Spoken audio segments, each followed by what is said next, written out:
Welcome to We Need to Talk Now, presented by AT&T. I'm Alicia J, and I'm here with Ashley Nicole Moss. We have a special guest that we're We going do. to. Yeah, we have a third party joining us. Miss Deja Kelly is back on the show. You are just phenomenal on every level, from your career in college to what you're doing in broadcasting, to what we saw you do as a rookie in the W. It was fantastic to watch you play. We were definitely on this podcast rooting for you in every way, every single way. You. We still are. There's so many different paths to being on a team and to getting picked up. And, you are on a path right now that, it may have some challenges. You may have felt a certain way in the process. And we just want to know off top how you're doing right now. To a lot of people's surprise that I've learned in the past couple of weeks, I'm actually doing really well. Like, I think I'm in such a good headspace, such a positive mindset moving forward, just knowing that an opportunity can open up at any time. And so really the mindset is just about staying ready. I think that's the biggest thing. And that's the biggest advice that I've gotten from vets, from coaches, whatever it is, all over, that have just said, stay ready. Because for me to be able to, and I always say I'll forever be thankful to the Aces organization for giving me kind of the ability to show that I belong in this league in the preseason and throughout training camp. And again, just knowing that what I did was something that I believed I could do and knew that I could do. I think that's where the kind of, not necessarily content, but just it helps me move forward and stay in such a positive mindset, because I know that I belong somewhere, wherever that is, and just keep working towards that. I think that's something that I just have to keep at the forefront, and knowing that my time will come, a door will open at some point, wherever, with whoever, and just knowing that that's all in God's timing. That's really all I can do is just kind of trust his timing, have faith in that. And it could be challenging at times. I would be lying if I said that there weren't some days where I question why my path is what it is right now, and why I'm going through the things and these roadblocks that I'm going through right now. But at the end of the day, I just have to look back and pray and really just, talk with God, and just know that this is only creating something bigger. He's only opening a bigger door, and whatever that is, I'll understand it later. But it's just, I think the hardest part is having faith in things that you can't see. And that's probably the most challenging part right now. But again, I think that's what's getting me through it. And I'm super excited for whenever that call comes and whenever that opportunity does present itself. And it's just on me to stay ready and be ready to perform with whenever that does happen. So I'm doing great. I'm in such a great headspace. I have so many good supporters and a supportive family and supportive team around me. So they're definitely helping me kind of move forward. But yeah, it's all on God's timing, it's all on God's plan in due time. So I'm excited for whenever that happens. I want to ask you about draft night, because I'm curious about that process. Do you go into draft night kind of already having had conversations with certain teams, and those teams being on your radar, knowing you're potentially on their radar? And the second question is as you're going through the night and names are being called and your name's not being called, what was that feeling like for you? And how did you find your way to kind of get through that? Because it can be disappointing, especially when you've had conversations with teams and they've expressed interests, and you never want to get your hopes up, but you also, human nature, are kind of like, all right, I had a really good meeting with the Storm, like I'd be surprised if they weren't calling my name. And then the Storm comes and like you're not the pick, and you're like, all right, well, that's fine. I had a really good conversation with the Aces, and then the Aces come and you're not the pick. Like, what was that process like for you, sitting there on draft night, just kind of waiting for your name to be called? Yeah, leading up until draft night, I had some great conversations with some GMs across the league, and especially with my agent, with Cecil. We all just had really good conversations, really good, banter back and forth, just about kind of where I sat on their board, what it could look like, where they could potentially pick me up or draft me. And so having those conversations and kind of hearing that, for me, was like, okay, I know that no matter what round it is, no matter what pick, I'm going. I think, yeah, I'm going somewhere. And then of course the very last thought for me was like, if I don't get drafted, I'll get invited to a training camp for sure. And I would have never went to draft night if I didn't think that my name could potentially not get called. So I think in that sense, there was a, kind of an element of like embarrassment, for me as a female, kind of, everything that I do is put in under a spotlight, and social media sees everything. So I think for Mhm. that, that was tough. That was probably the most challenging part, was me going, uh, of course, expecting nothing but to hear my name called at some point.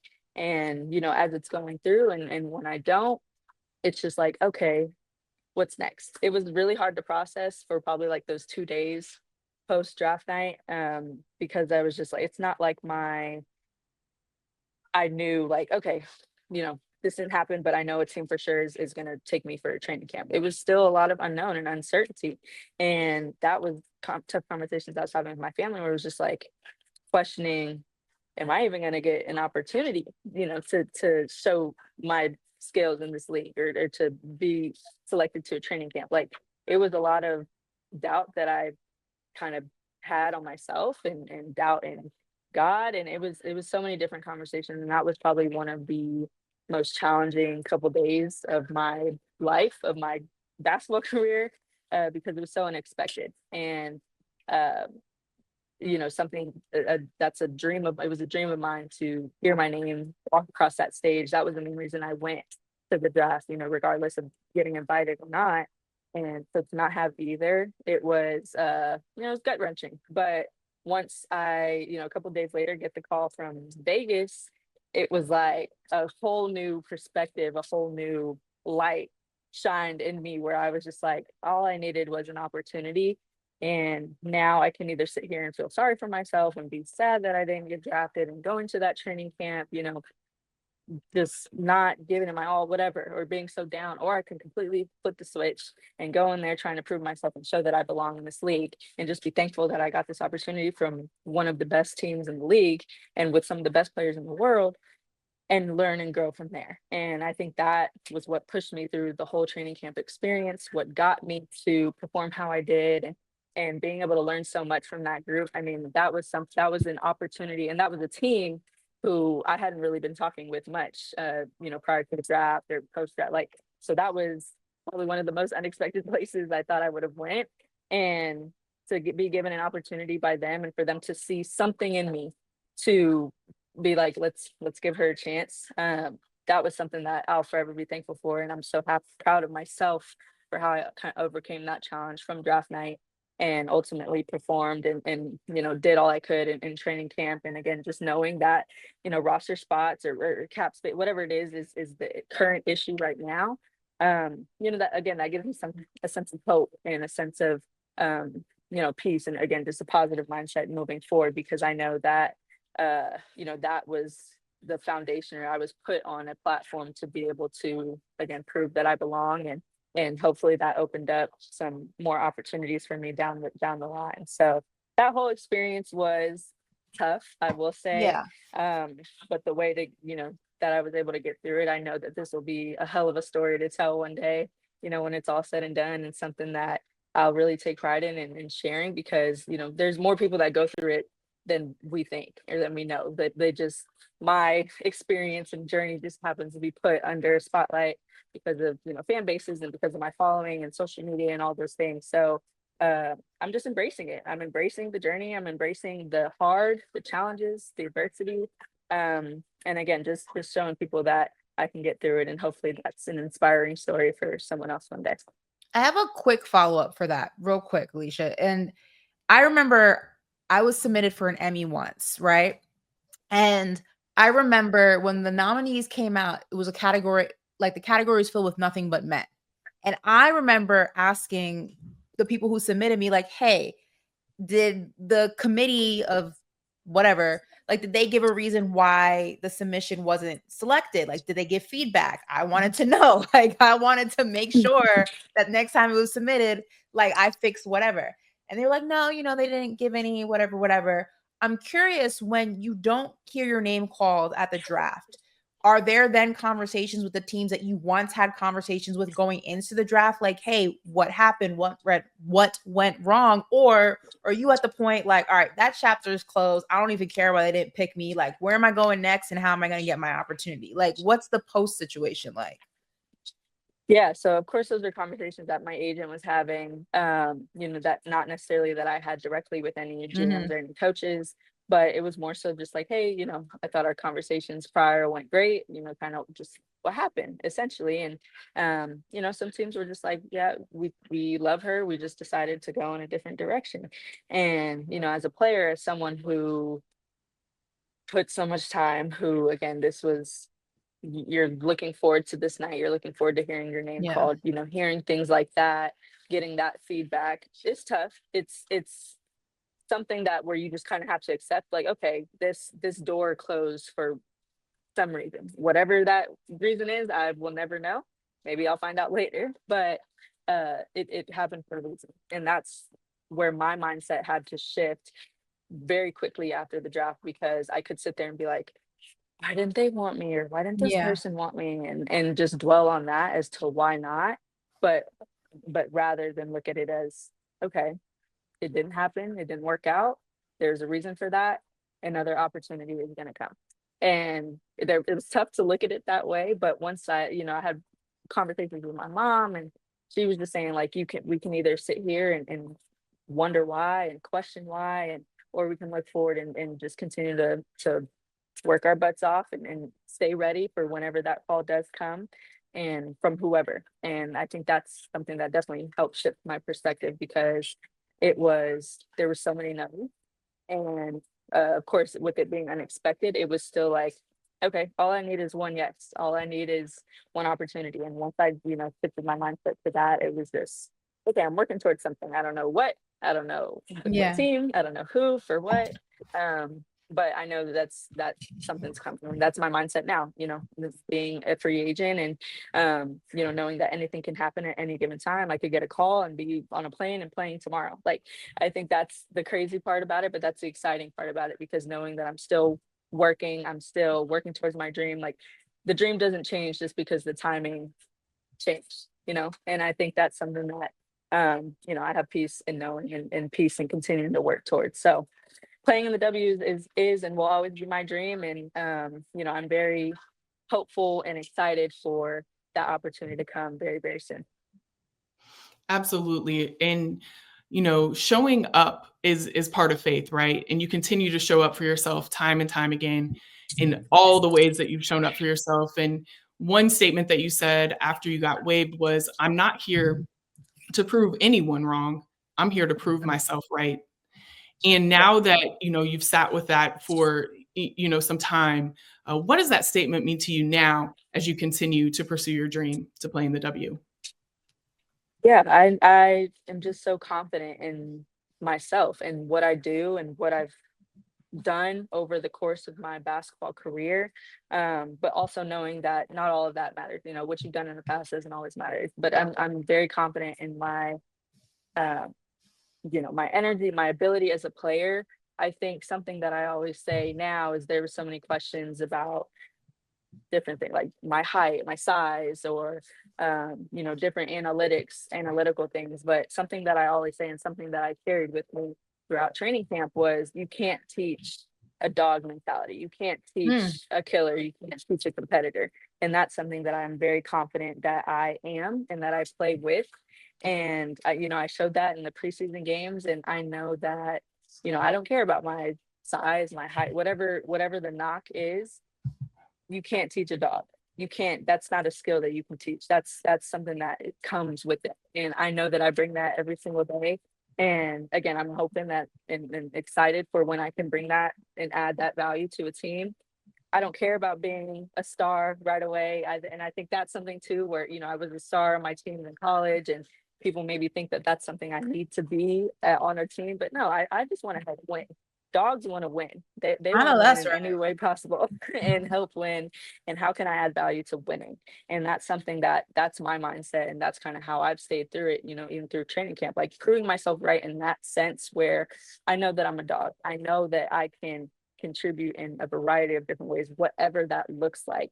And just being able to have the trust from the coach, a team, to be able to do that and know that I can do that, because I've done that everywhere that I've went, whether I'm putting the ball in the hoop, whether I'm facilitating, whether I'm defending.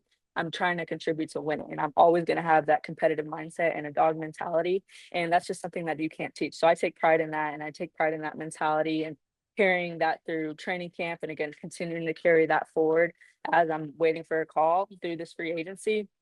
That's something that I'm really, really confident in, and excited to continue to showcase, because all I want to do is help a team win and help add value, and whether that's being the best teammate, whether that's being the loudest on whatever it is, whether that's adding value on the court, I don't know. Whatever that looks like, I'm willing to do it, because that's what dogs do.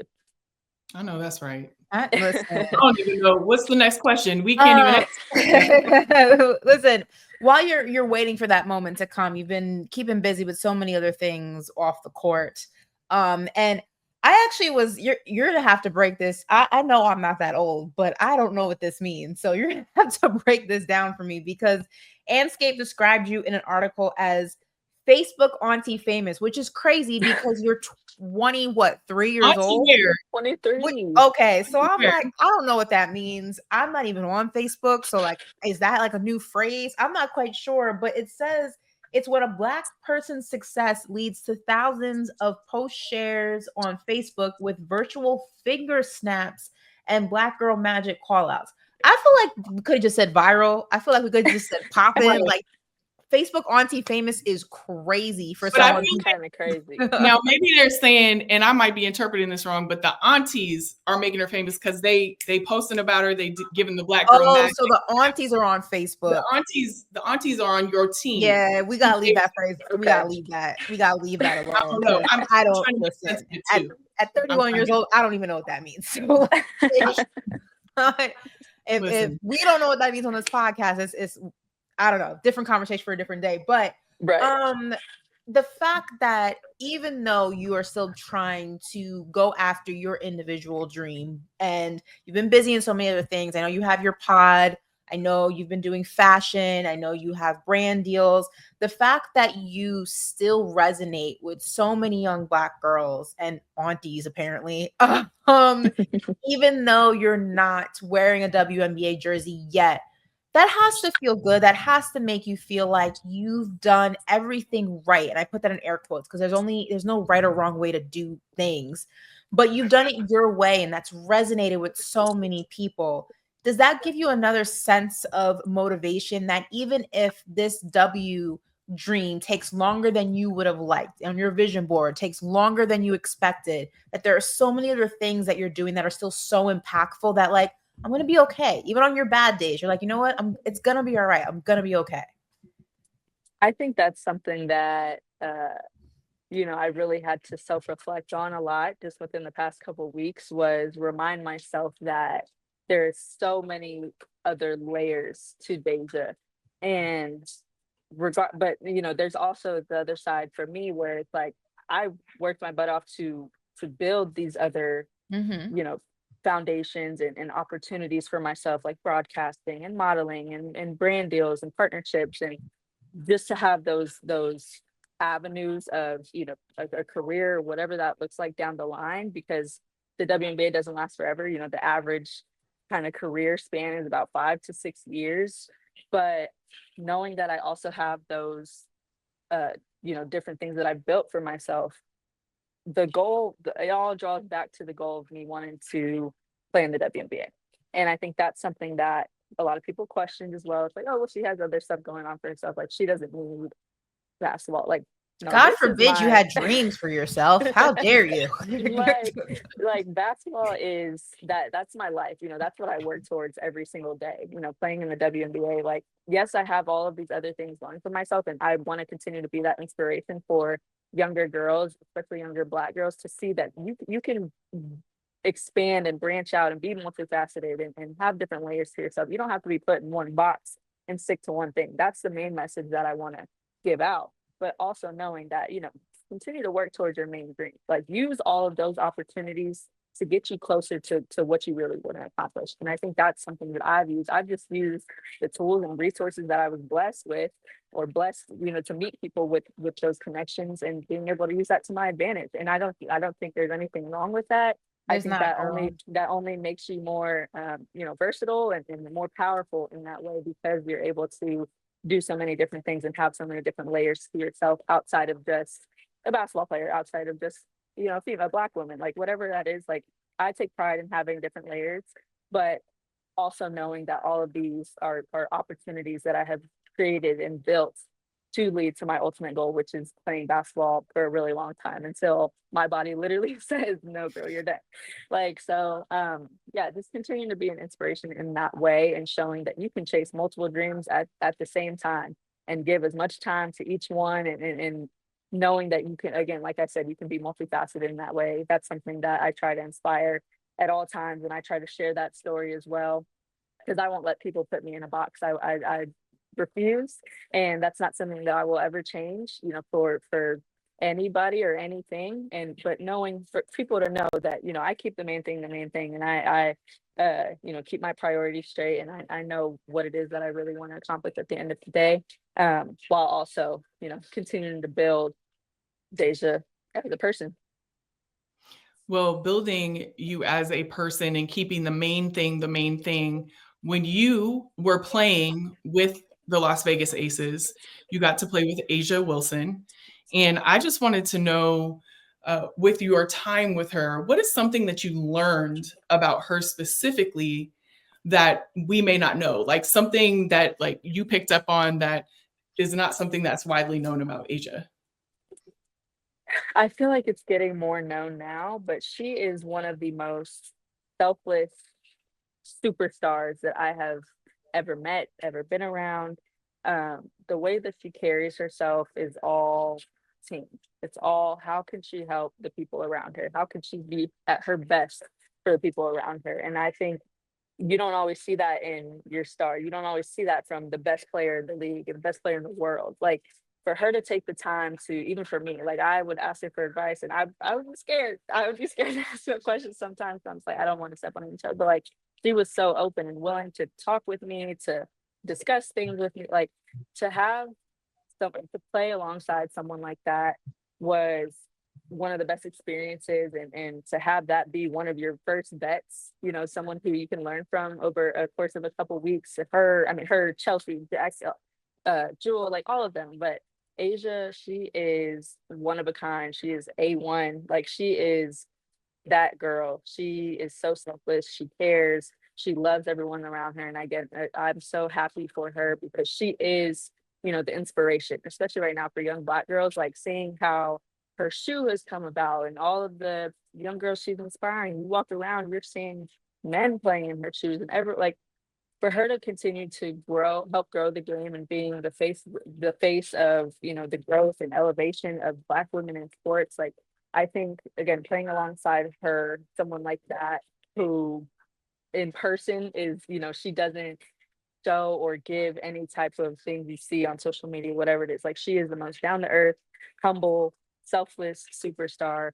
And I'm so thankful for, the time that I had to play alongside her and learn from her, because I've learned so much in such a little amount of time. And I'm so happy for her and how she's performing, and how she's continued to elevate, as well as try to bring up and uplift the people around her as well. All right, so we're gonna switch gears a little bit and talk about something light and fun.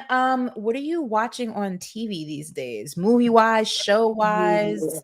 Don't tell me like dating. What is it? Love is Blind, or what is that show where they're in cubes or whatever? The rooms. I don't know, like but I have so many friends into those shows, and I'm like, yeah, I'm not watching people in pods talking to walls. I'm not doing that. So I'm gonna have to pass. What are you watching these days? That is not my vibe. Fully. I just finished the show Forever. I don't know if y'all watched it. I thought it was. I haven't, but I've heard good things. Is it good? I thought it was really cute. I think it was very relatable. Of course, having the Black actors and actresses being the foundation of that show, I thought it was great. And now, once I finished that, now I'm watching You. I don't know if y'all watched Oh, You. I finished. Yeah, Season I was 5. a you. Okay, I All was of a it. you follower. I okay. got I'm it. I'm halfway through season 5. So that is what I'm watching right now, and I am locked in. It has Yeah. been great watching those two shows. Joel Goldberg, you psycho. But it's also a lovable Psycho. psycho, which makes And I me love very it. Yeah, conflicted. Yeah. I know. I'm like, There is was a there whole something wrong deep with me? thread on what was it? Was it on Twitter? And it was like people analyzing like if you sympathize or empathize with Joe Goldberg, what that said about your personality. And I was deep in it. I was like, dang, what does it say about me? Because part of me is like, he's a victim of his circumstances. His mom didn't Right? love him. He was trapped in a room as a kid. I know. Exactly. I'll just add that to the list of things to discuss with my therapist. Go ahead, Alicia. Well, pivoting like a lot because we're therapy to style, but you are obviously into style. We see it on all of your social channels. You're everywhere. Whenever you hit the red carpet or orange carpet or whatever carpet it is, you're everywhere. I just want to know, like, what are some of your favorite designers, and also what are your go-to favorite beauty things? Like, I mean, obviously we're looking at this skin. Like, come on, beautiful. Thank you. I need to know all of that so I can implement it into what I'm doing because it's not like that. It doesn't look like that. So So I don't know if I'll say like specific designers or beauty brands. You know how that goes if they're not paying. I know You that's don't give them a shout out. Yeah. No, but check I think before I there's say something. Come on. but no, there's you know, I've actually really enjoyed really tapping into, you know, the fashion space. And the past 2 years I went to New York Fashion Week, and you know, have been at so many shows and have met so many different people. So to be involved in that space has been something I wanted to do for a long time.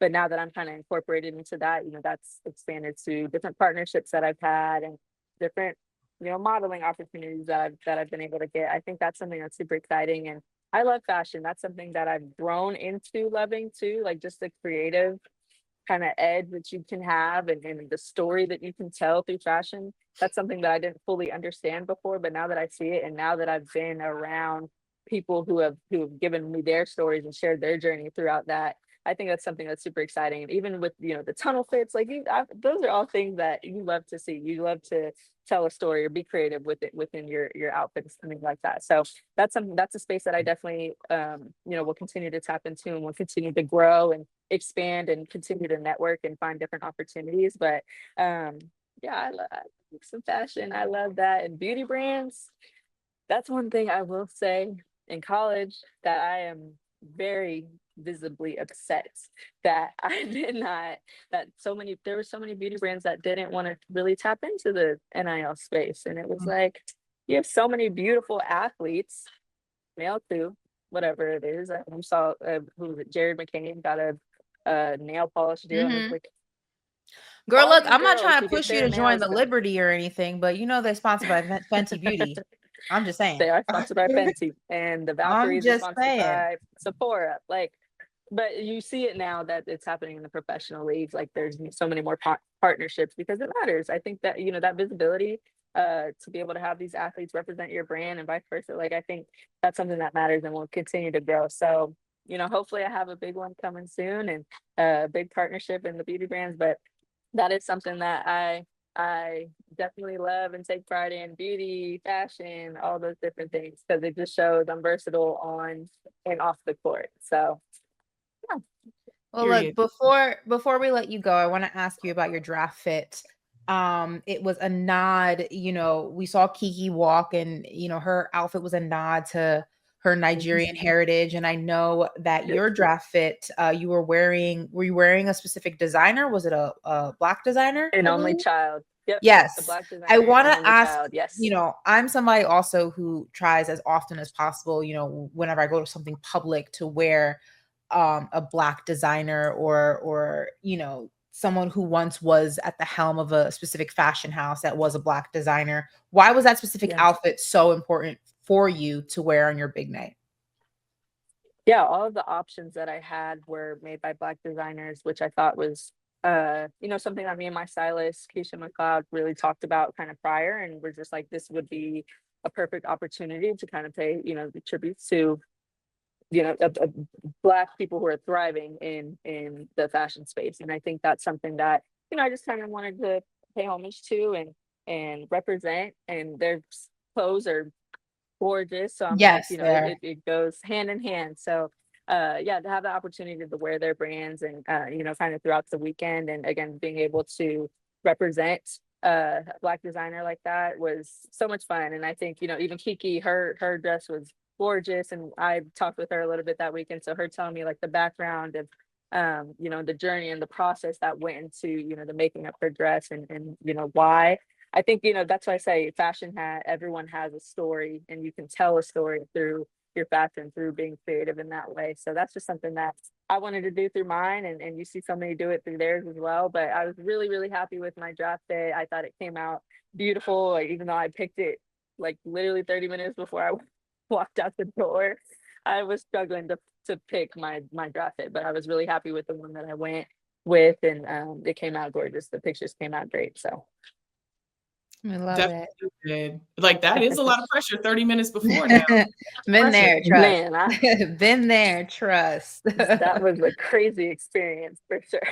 Listen, we love it. We love you. We love having you on the show, and we are constantly rooting for you. And we know it's going to be sooner rather than later that we are talking about how you performed in your first game in the W in the regular season, because it's only a matter of time before a team picks you up. And we cannot wait to have that conversation here on the show.